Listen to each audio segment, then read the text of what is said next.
Welcome to Poetry Friday.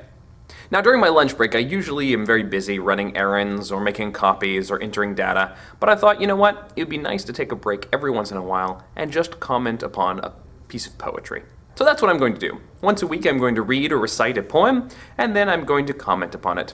A light analysis. So let's start this week with The Red Wheelbarrow by William Carlos Williams.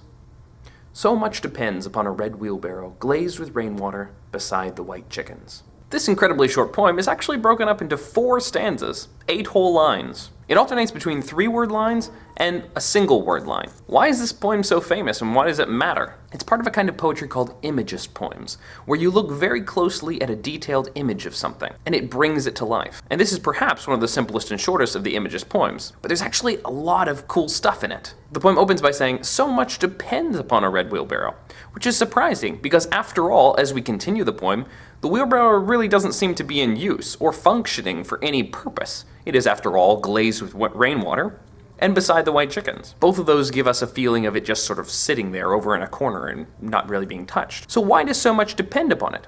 Well, perhaps so much depends upon it because this image is bright and vibrant and alive. Perhaps it's not the function of the wheelbarrow as a wheelbarrow that matters, but the way it wakes us up to the world around us. I mean, how often do we get so busy in our lives that we don't stop to look at the small, cool details of everyday things? I'm so busy churning out papers, I'm so busy getting ready for the next class, that sometimes I forget the poetry of life. Former editor of Poetry magazine, Christian Wyman, says in his introduction to An Open Door that poetry ought to reawaken surprise in us. It helps us to see life again in a way that we've forgotten how. So thanks for taking a moment with me to slow down and appreciate the poetry of life and the surprises that we find in our lives. Feel free to click any of the links over here to subscribe or watch other videos, and don't forget to keep looking for the surprising and beautiful in your life.